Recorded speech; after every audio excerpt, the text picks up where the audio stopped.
Dentro de las patologías gineco-obstétricas está la salpingitis, que se define como inflamación de la tuba uterina, conducto de 10 a 12 centímetros de longitud, cuya función es transportar el ovocito desde el ovario al útero. Se divide en 4 segmentos: infundíbulo, ámpula, istmo e intramural, y se compone de 3 capas: serosa, muscular y mucosa, la que consta de epitelio cilíndrico simple compuesto por células secretoras y ciliadas y lámina propia. La salpingitis es la principal forma de enfermedad inflamatoria pélvica que comprende distintas patologías infecciosas del tracto genital superior femenino, como endometriosis, miometritis y ooforitis. El grupo de mayor riesgo son mujeres de edad fértil entre 15 y 44 años. En Chile, la frecuencia de enfermedad inflamatoria pélvica va desde el 2 a 8%. Este cuadro es el 15% de los ingresos en urgencias ginecológicas y su mortalidad es del 1%. Sin embargo, su incidencia es difícil de precisar debido a que las formas subclínicas no son diagnosticadas. El cuadro clínico de la salpingitis va desde presentaciones asintomáticas hasta abdomen agudo. Se caracteriza por fiebre, dolor hipogástrico que aumenta con valsalva, dispareunia, sangrado genital anormal y dolor a la movilización uterina y anexial, pudiendo también existir leucorrea. Respecto al diagnóstico diferencial, es importante distinguirla de otros cuadros obstétricos y ginecológicos, que se manifiestan de forma similar, así como cuadros gastrointestinales y urológicos. La mayoría de las salpingitis son de etiología polimicrobial y generalmente Neisseria gonorrhoeae y Chlamydia trachomatis, ambas de transmisión sexual. Además, puede haber bacterias de la microbiota de la mujer como Mycoplasma hominis y Escherichia coli. Los microorganismos ascienden desde el tracto genital bajo hacia la tuba, mediante el esperma o bien por algún otro mecanismo pasivo. Los factores de riesgo para contraer la infección son relaciones sexuales con un compañero infectado, múltiples parejas sexuales, antecedentes de ITS, uso reciente de DIU, biopsia o cirugía pélvica. A continuación, profundizaremos en los 2 agentes patogénicos más frecuentes. Chlamydia trachomatis es un bacilo gram negativo intracelular obligado que carece de mecanismos para producir ATP. Posee distintos serotipos, de los cuales D y K son causantes de infecciones oculares y genitales. La forma infectante de la bacteria son los cuerpos elementales. Estos ingresan a la célula epitelial por endocitosis, tienen gran afinidad por las células epiteliales de la tuba y poseen adhesinas, entre ellas MOMP y glicoproteínas que interactúan con los receptores de membrana del epitelio escamoso columnar de la tuba. Los cuerpos permanecen dentro de una vacuola citoplasmática llamada inclusión. Luego evolucionan a su forma no infectante, los cuerpos reticulados, dentro de las primeras 8 a 12 horas. Estos se dividen amplificando su número y produciendo más cuerpos elementales, los cuales serán liberados masivamente entre las 36 a 40 horas, provocando la lisis de la célula huésped.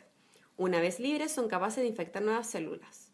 Cuando los cuerpos elementales ingresan a las células epiteliales y a macrófagos, se producen citoquinas proinflamatorias que llevan al desarrollo del proceso inflamatorio, y además se induce una respuesta inmune citotóxica y humoral con producción de anticuerpos contra proteínas de la pared bacteriana. Neisseria gonorrhoeae es un diplococo gram negativo no flagelado carente de cápsula. Posee fimbrias y es intracelular facultativo. Posee un antígeno, el lipopolisacárido, que activa el complemento y atrae polimorfonucleares. Además, se produce daño en la mucosa y en la tuba a través de proteasas y fosfolipasas. Luego de penetrar el epitelio y la mucosa, el gonococo alcanza el tejido submucoso gracias a una porina. La naturaleza de la interacción de los gonococos con la mucosa de la tuba es un proceso que consta de 5 fases.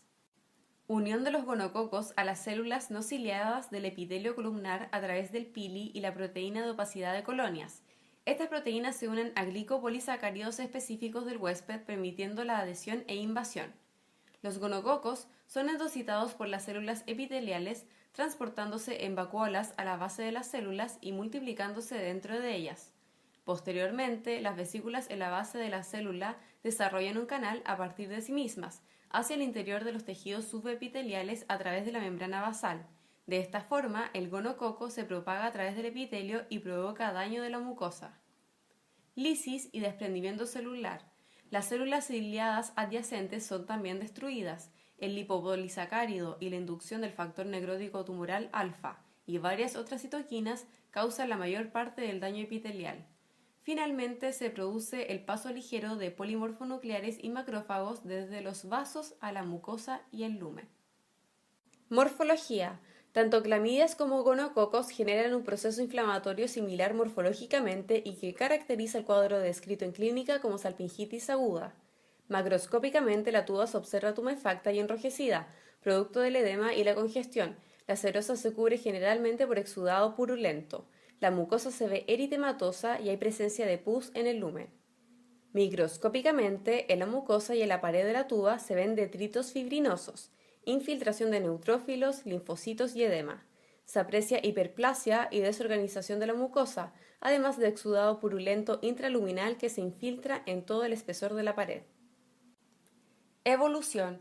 El proceso inflamatorio de la salpingitis puede ser autolimitado o bien, si es diagnosticado y tratado tempranamente, los cambios macroscópicos pueden desaparecer sin dejar secuelas, siempre que se elimine el agente causal y se limite el periodo de inflamación.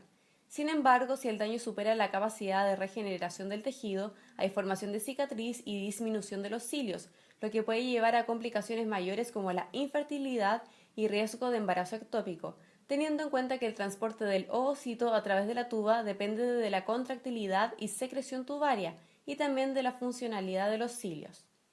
Si no se elimina el agente causal y se mantiene la inflamación, la enfermedad puede progresar hacia una salpingitis crónica, donde el infiltrado inflamatorio se compone predominantemente de células plasmáticas y linfocitos. Esta salpingitis crónica puede presentarse de varias formas.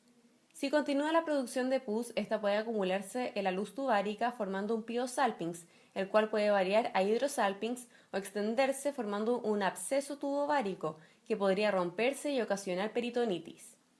Ahora especificaremos en cada uno de estos puntos. Piosalpinx, oclusión de las fimbrias con acúmulo de exudado purulento en el lumen. La tuba aumenta su diámetro y longitud.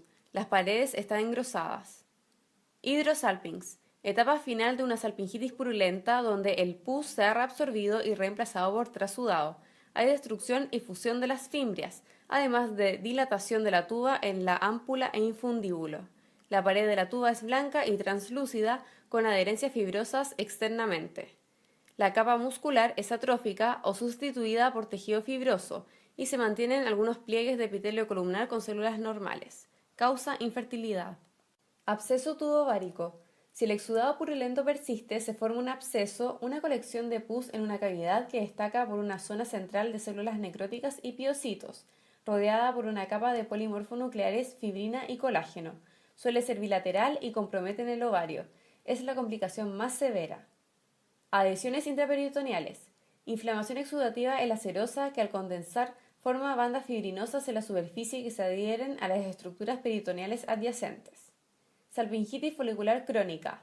La cavidad tubaria está dividida en múltiples lúmenes separados por pliegues de la mucosa adheridos entre sí.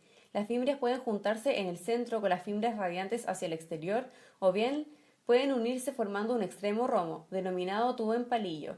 El patrón ordenado de la mucosa se distorsiona. Diagnóstico diferencial. Como ya mencionamos, la mayoría de las salpingitis son por clamidias y gonococos, pero es importante conocer su diagnóstico diferencial con otros tipos de salpingitis menos frecuentes, que presentan una morfología y evolución distintas a lo anteriormente descrito. Salpingitis ítmica nodosa. Es una anomalía poco frecuente. Su etiología y patogenia es incierta. Macroscópicamente se observan nódulos de color amarillo-blanco de un tamaño de hasta 2 centímetros cubierto por serosa. Microscópicamente se observan glándulas de varios tamaños y con contorno irregular dispersas en una capa muscular hiperplásica desorganizada. Estas glándulas por lo general se comunican con el lumen de las tubas, constituyendo divertículos que están revestidos por epitelio ciliado. Diagnóstico diferencial. Se distingue salpingitis crónica mediante la identificación de los haces de músculo liso, que normalmente son prominentes entre la multiplicidad de canales epiteliales. Salpingitis tuberculosa. Es una inflamación granulomatosa, infrecuente, de inicio insidioso e indoloro, secundaria a tuberculosis pulmonar. Macroscópicamente se observa hiperemia, aumento del diámetro tubular, presencia de tubérculos serosos, extremo distal conglutinado, con paredes fibrosadas y con calcium en su interior. Microscópicamente, el epitelio cilíndrico simple ciliado se adhiere obstruyendo la luz. Hay hiperplasia epitelial, infiltrado inflamatorio crónico y granulomas que son formaciones nodulillares de 1 a 2 milímetros de diámetro, formados por linfocitos, plasmocitos y macrófagos que sufren transformación a células epiteloides y pueden fusionarse formando células gigantes de Langhans. Hay necrosis gaseosa y puede haber vasos de neoformación, fibroblastos y fibrillas colágenas.